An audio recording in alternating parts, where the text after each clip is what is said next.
안녕하십니까. 최한구 유튜브 방송에 오신 것을 환영합니다.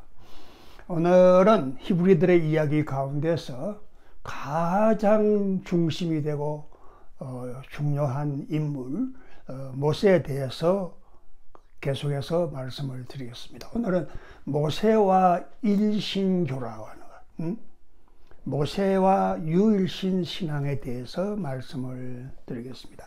이 모세에 대해서 여러 수천만의 논문과 학설이 있습니다만은 그 가운데서도 프로이드라고 하는 유대인의 정신심리학자 의사죠.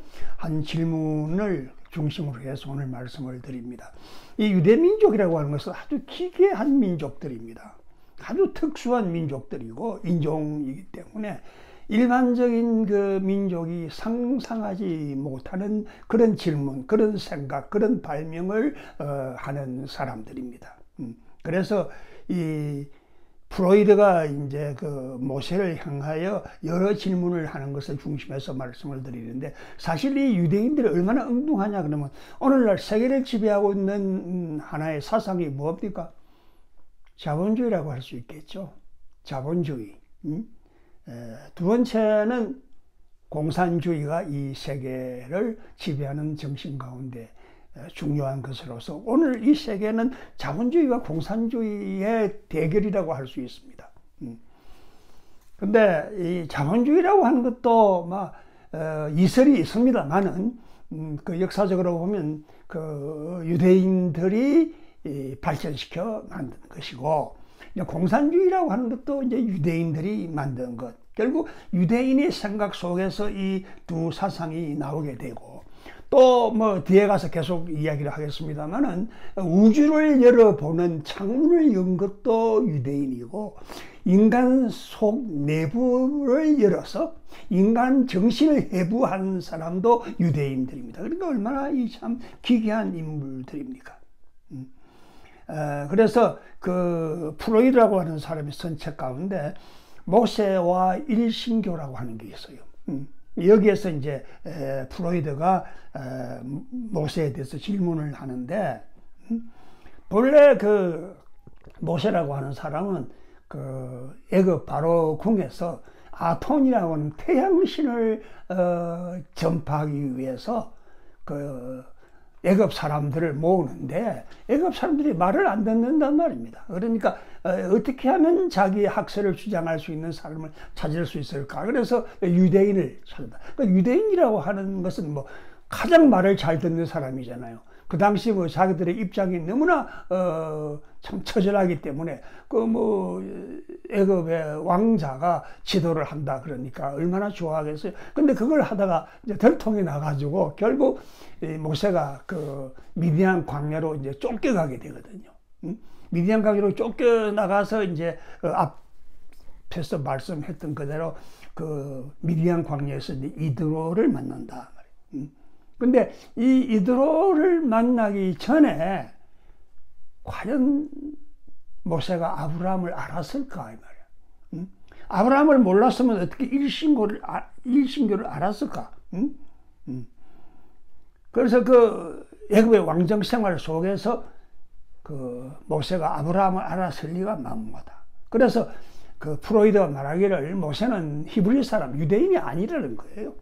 애굽 사람인데 자기 권력 다툼에서 실패를 하기 때문에 유대인을 붙잡고서 자기의 권력의 야망을 한번 풀어보기 위해서 유대인을 선택했다. 그런데 이 미디안 광야에서 이제 이드로라는 사람에게, 물론 이드로라는 사람도 셈족이기 때문에 같은 아브라함의 후손이거든요. 그래서 아브라함 할아버지에 대한 얘기를 많이 들었는데, 중요한 것 가운데 이제 하나는 이 모세라고 하는 사람이 타지 않는 가시나무 위에서 불이 붙은 사건을 바라보게 된다. 바라보는 가운데서 이제 들리는 소리가 아브라함의 하나님, 이삭의 하나님, 야곱의 하나님이라 이것을 알게 되어지고, 거기서 이제 하나님의 위대한 신적 권능에 접하게 되어지는 거예요. 이렇게 해서 모세라고 하는 사람이 완전히 이제 달라진다.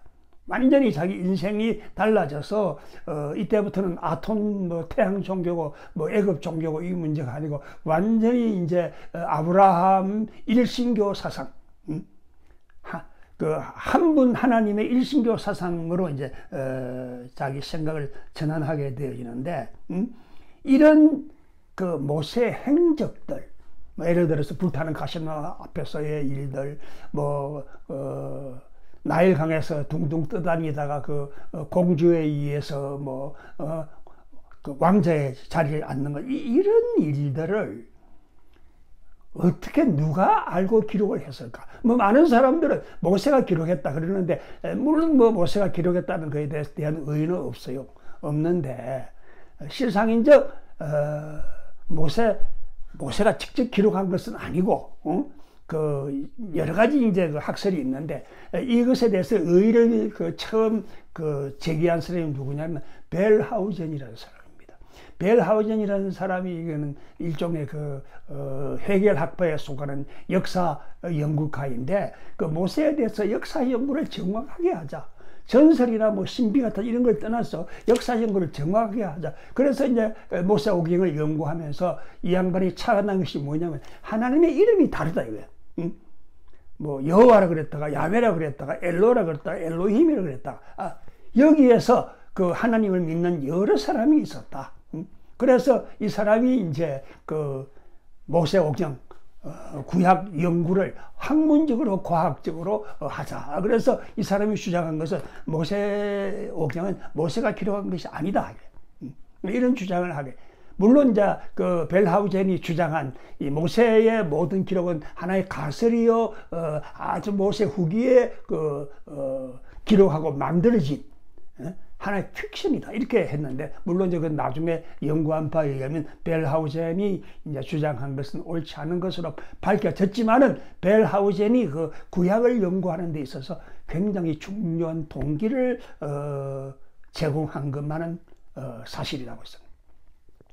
제가 아주 옛날에 대학 2학년 때에 아주 유명한 선생님이 있었어요. 히브리 드랍시 대학이라고 하는 곳에서 공부를 하신 어른이신데, 이분이 이제 하무라비 법정과 모세 오경의 비교 연구라고 하는 걸 가르쳤습니다. 근데 뭐 그때 이제 선생님이 한 두 번쯤 강의를 하시더니, 이제 원전을 가지고, 영어 원전을 가지고 강의를 하시더니 학생들이 돌아가면서 하나하나씩 하라 그랬어요. 근데 사실 뭐 대학교 2학년이 어떻게 그걸 하겠어요. 근데 제 차례가 되어서 그걸 이래 했더니, 하고 나니까 선생님께서 하시는 말씀이 우리 최고는 큰 학자가 될 거야, 이런 말씀을 하셨어요. 그 이후로는 뭐 거의 제가 다 강의를 번역을 하고 하는 것을 하게 되었는데, 내가 그때 선생님께 하는 질문을 했어요. 선생님, 모세 시대에도 오늘날 우리가 보고 있는 모세 오경과 같은 게 있었습니까? 이렇게 물으니까 선생님이 아무 대답도 안 하셔. 제가 공부한 학교는 대단히 엄격한 학교였는데, 거기서 말을 한번 잘못하면 뭐 노예 총회로 올라가서 교수의 목이 날아가는 그런 아주 엄격한 학교였는데, 선생님이 아무 말도 안 하시더니 한참 있다가 공부를 많이 하면 알게 돼, 이 말씀 한마디 하고는 끝났어요.